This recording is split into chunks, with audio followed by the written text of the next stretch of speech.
Assalamualaikum warahmatullahi wabarakatuh. Gimana kabarnya saudara-saudaraku sekalian di seluruh tanah air Indonesia? Moga sehat selalu, moga bahagia, dan moga gampang mencari rezeki. Saya doakan, kebetulan ini hari Jumat, moga-moga kita hari ini dapat rezeki yang banyak, dapat rahmat Allah yang melimpah. Amin, amin ya robbal alamin. Saya ada hal menarik setelah melihat-lihat di YouTube, di berita soal Ustadz Yusuf Mansur. Jadi saya tertarik memberikan komentar dan barangkali memberikan solusi jika dianggap solusi yang saya sampaikan ini baik untuk semua pihak. Jadi begini teman-teman, kalau saya melihat Ustadz Yusuf Mansur dihujat di media sosial, kemudian macam-macam dibilangnya penipu, dibilangnya ajarannya sesat, dibilang macam-macam lah. Jadi intinya orang kenapa dihujat tentu kan ada sebabnya. Tidak mungkin lah masyarakat jamaah ujuk-ujuk menghujat tanpa ada sebab. Ya apalagi bermunculan itu tayangan-tayangan YouTube yang kalau ibaratnya kalau saya nih sebagai Ustadz Yusuf Mansur ya pasti jengkel juga gitu ya melihat tayangan-tayangan netizen gitu lihat tayangan-tayangan YouTuber gitu ya. Kalau saya jadi Ustadz Yusuf pasti jengkel juga gitu.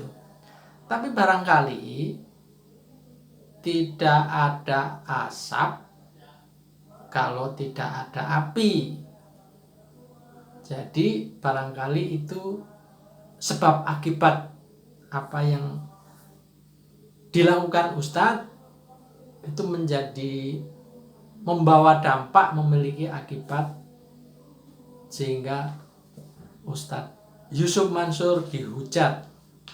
Bagi saya sebenarnya kalau melihat potensi apa yang dimiliki sama Ustadz Yusuf Mansur ini sebenarnya luar biasa loh. Kemampuan orasinya, hafalan surat-suratnya, termasuk pemahaman sebagian tentang agamanya, itu menurut saya ya bagus, potensinya itu luar biasa. Hanya ketika sudah menyangkut muamalah, yaitu yang kaitannya dengan transaksi keuangan, soal sedekah, soal kaya raya, soal bagaimana menghadapi hutang dan lain-lain. Nah ini di sini mulai, kalau saya perhatikan sebenarnya mulai errornya di sini gitu. Jadi ada pemahaman-pemahaman yang oleh sebagian orang atau sebagian kelompok masyarakat itu dianggap melenceng. Misalnya soal sedekah, motivasi sedekah yang memang mungkin secara agama ya tidak begitu-begitu amat, maksudnya gitu. Artinya misalnya orang sedekah langsung bisa dapat imbalan dalam jumlah berlipat, 10 kali lipat, 70 kali lipat, atau 700 kali lipat. Saya kira ya tidak matematis begitulah. Mungkin itu ajaran-ajaran yang dinilai kurang tepat. Dan saya kira kalau seperti ini diteruskan, masyarakat kita juga akan bermasalah nanti kesananya, karena ini sudah menyangkut soal tauhid ya. Jadi kalau tauhidnya salah, waduh berat itu. Kesananya saya kira juga menjadi tidak benar gitu kalau tauhidnya salah. Artinya soal akidah. Jadi kalau sudah soal akidah, ya saya kira ini akan menjadi persoalan tersendiri. Saya tertarik, salah satunya itu terakhir ini ada video yang dibuat oleh Thayyibah Channel, di mana di situ dikomandani oleh Pak Darso Arif. Judulnya Patungan Usaha Yusuf Mansur Masuk Pengadilan. Ditayangkan 10 Desember. Jadi hari ini kebetulan hari Jumat 10 Desember. Ya intinya digugat secara perdata Ustadz Yusuf Mansur. Cuman kalau melihat orang yang ramai-ramai mempermasalahkan Yusuf Mansur ini, saya kira saya akan mencoba memberikan jalan keluar. Jadi gimana ya, kan sayang sesuatu yang baik maksudnya, tapi kemudian berjalan menjadi seperti ini. Jadi Ustadz Zul menawarkan sedekah, menawarkan investasi, menawarkan macam-macam itu, tapi kok jadi berujung saling menghujat, saling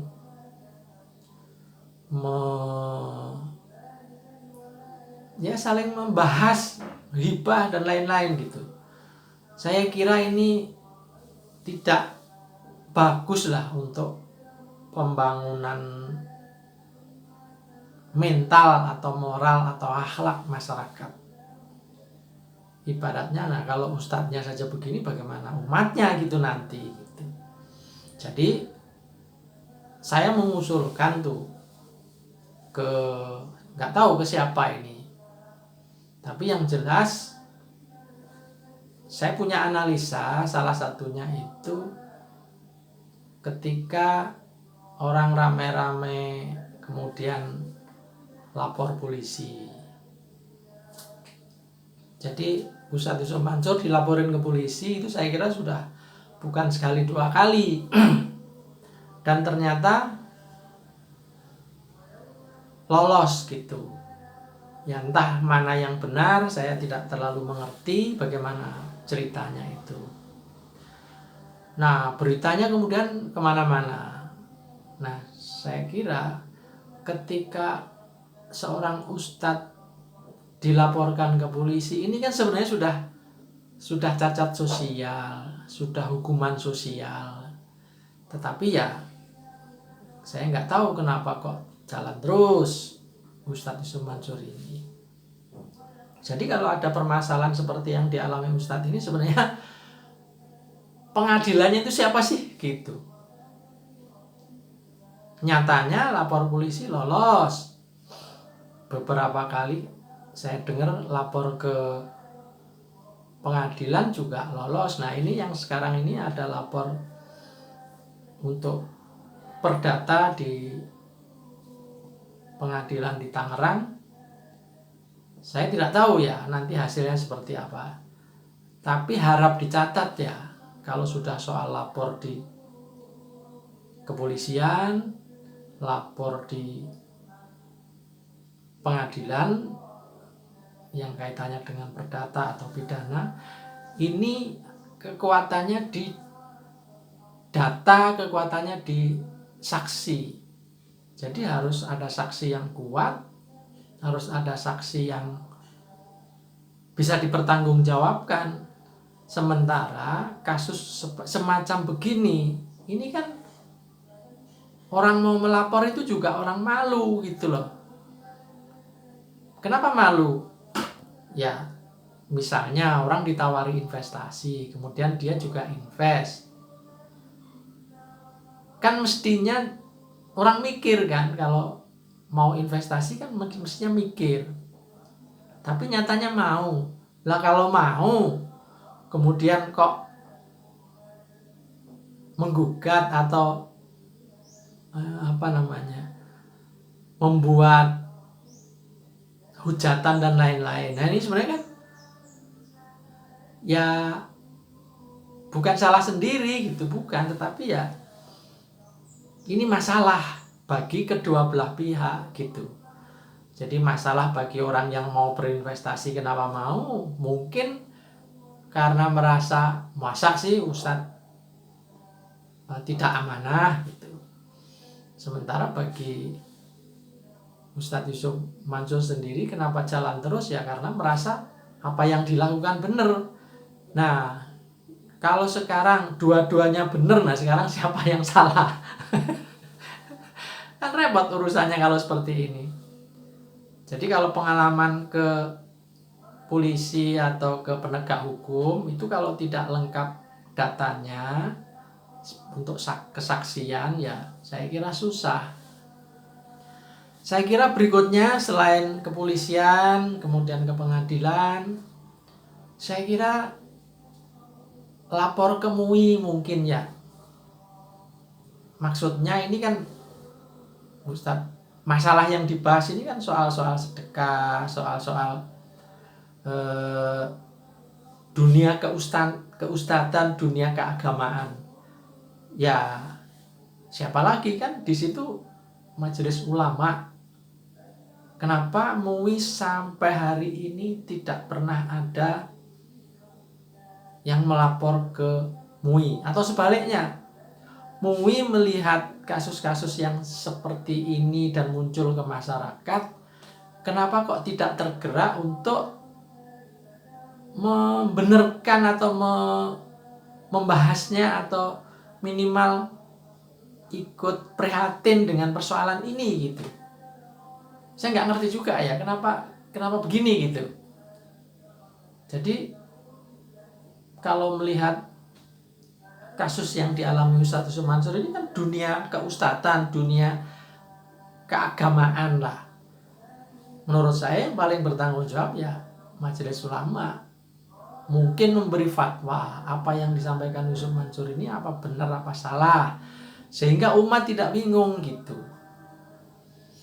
Jadi dari video-video yang saya lihat memang ya kadang-kadang ngeri juga, misalnya sedekah dengan cara misalnya cincin, orang ikut berangkat bawa motor pulang jalan kaki atau naik angkot, orang datang ke ceramahnya Yusuf Mansur bawa mobil pulangnya tidak bawa mobil lagi.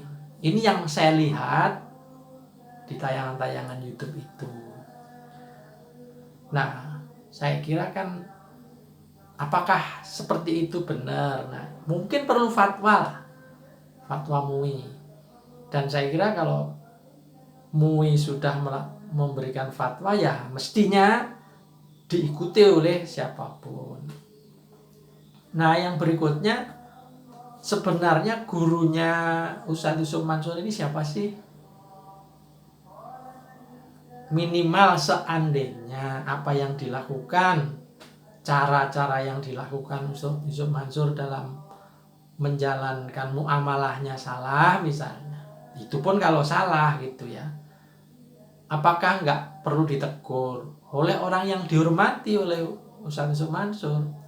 Saya kira kalau orang-orang biasa saja nggak akan didengar, karena kan beliau itu udah tinggi, udah ustadz, udah ngetop, udah macam-macam lah, bahkan dekat dengan kekuasaan dan seterusnya.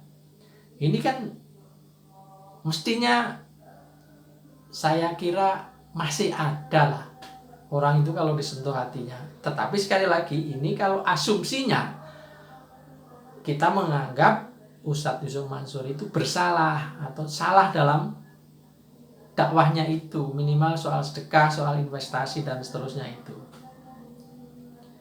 Jadi kalau sudah soal itu, ya kita tanya kita memohon ke gurunya, menasihatilah dari hati ke hati. Siapa tahu masih ada celah yang bisa diperbaiki, yang masih bisa karena sayang loh, kita punya orang-orang semacam Ustadz Yusuf Mansur ini, tapi kemudian salah jalan kan kasihan ustadznya, kasihan jamaahnya. Apalagi kemudian kalau muncul caci maki kalau masalahnya lain soal, kalau umat Islam Indonesia juga menikmati cacian, menikmati kesalahan orang, nah itu lain soal lagi. Saya nggak bisa ngomong lagi kalau masalahnya sudah seperti itu. Berikutnya, jalan keluar berikutnya ya kita perlu mencerdaskan umat. Jadi gimana ya, umat kita ini memang, jamaah kita ini memang ya seringkali itu gampang banget mengikuti apapun yang disampaikan oleh ustadz atau penceramah atau apa. Nah ini repotnya. Ya mohon maaf, mungkin memang karena dalam tanda kutip bodoh, kurang ilmu. Nah ketika mencari ilmu, ilmunya salah, wah salam juga, kan jadi repot semua. Tapi saya kira tetap perlu diedukasi umat itu. Jadi apalagi kalau sudah soal investasi, jangankan lewat ustadz ya, yang lain pun saya kira juga kejadian-kejadian investasi bodong melalui koperasi, melalui macam-macam dengan kerugian miliaran, bahkan kadang-kadang dialami oleh anggota dewan, oleh polisi, oleh TNI, dialami oleh mereka juga. Itu kan ada kesalahan berpikir ketika dia investasi, ditawari iming-iming kembaliannya itu sekian kali lipat, ya intinya ingin cepat kaya tanpa proses gitu. Jadi investasi, harapannya untung besar, tapi kenyataannya jadi malah buntung. Nah, cara berpikir cepat kaya, usaha gampang tanpa kerja keras, ini saya kira yang perlu diedukasi atau perlu dibenahi di cara berpikir masyarakat kita ini. Jadi saya kira umat perlu dicerdaskan agar ketika ada ustadz ngomong apapun, kalau itu dia sudah punya pemahaman bahwa itu gak bener ya. Tapi ini memang sekali lagi susah ya, repot ya, karena umat kita banyak dengan tingkat pendidikan yang juga tidak merata, sehingga ketika ada hal-hal yang seperti ini ya gampang banget lah istilahnya apa ya, dipengaruhi, kemudian di dalam seolah-olah seperti dihipnotis, sehingga dengan ulama, dengan ustadz yang semacam seperti ini ya sami'na wa ata'na, nasibku saya serahkan ke kayak gini nih, menurut saya juga udah nggak bener, nggak pas. Nah bagaimana cara mencerdaskan umat? Nah mari kita berpikir bersama-sama.